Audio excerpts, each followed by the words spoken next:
Como ser um empregador cristão? Por trás de todo trabalhador há um empregador. E como ser um empregador, um patrão, um chefe, um gestor de pessoas à luz da Bíblia? É possível misturar fé e trabalho? Eu sou Fabrício Mendes e está começando mais um vídeo.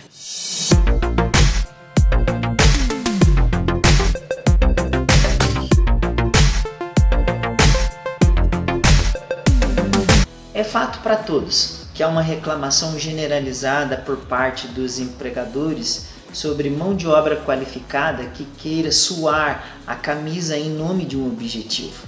Mas eu me pergunto, cara, o problema da mão de obra qualificada está no empregador ou no empregado? Até que ponto o empregador tem responsabilidade pelo crescimento social, moral e ético de seus colaboradores? É muito comum a gente ouvir a seguinte frase: eu sou o chefe e eu faço o que eu bem quiser da minha vida.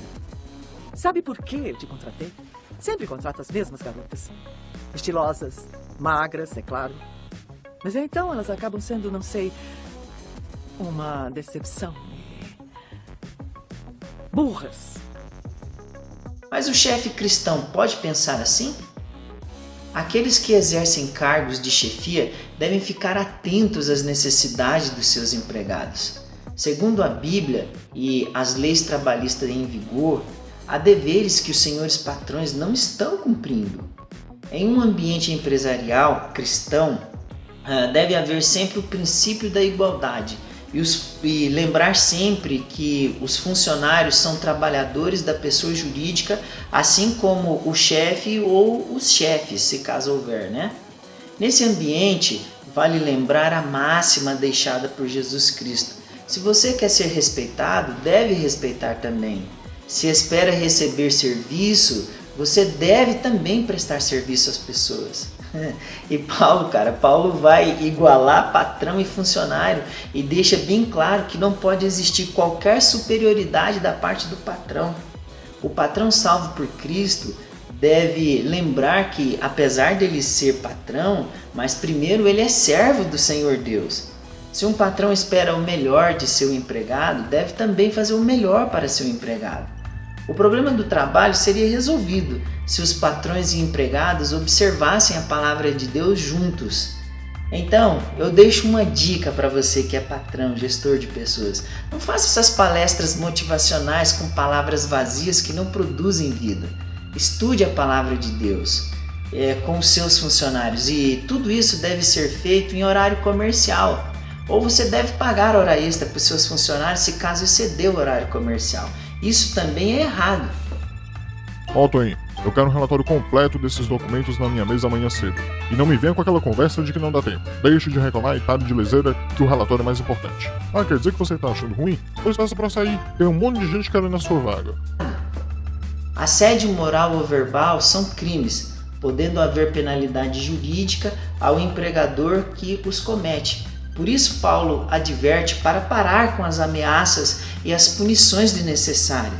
Afinal, chefes e colaboradores pertencem ao mesmo Senhor, que está lá no céu olhando para tudo, o qual trata todos com muito respeito e igualdade.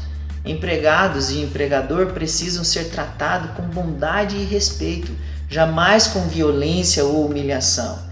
É muito importante o hábito de chamar os empregados pelo nome de batismo, em sinal de respeito a eles. Quem é você? O que está fazendo aqui?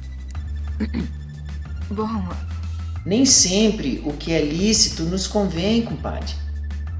A maior e melhor motivação que um patrão pode dar ao seu funcionário, ao seu colaborador, é o respeito.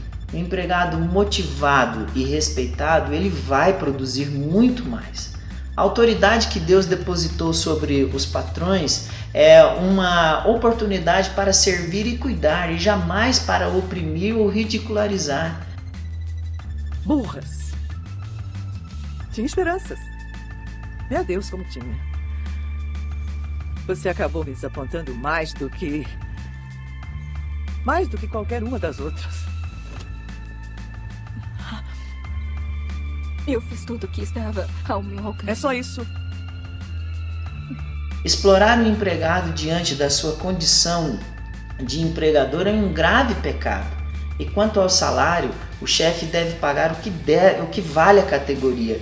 Nunca deve deixar de fazer a folha de pagamento completa e nunca deve desviar o dinheiro da folha de pagamento para outros fins.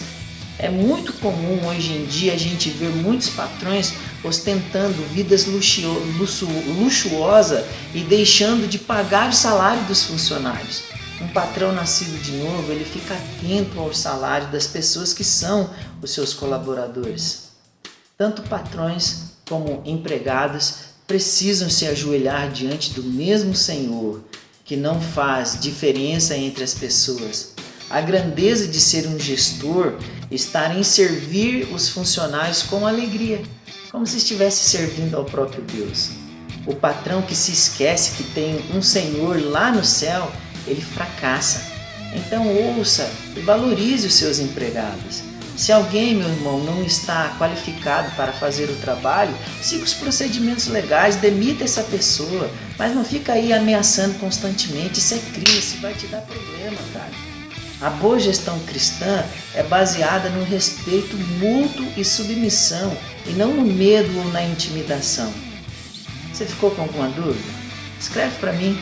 Eu terei o maior prazer em ajudar você a ser um gestor de pessoas em Cristo Jesus. Amém? Fique com Deus e até a próxima, querendo Deus. Tchau!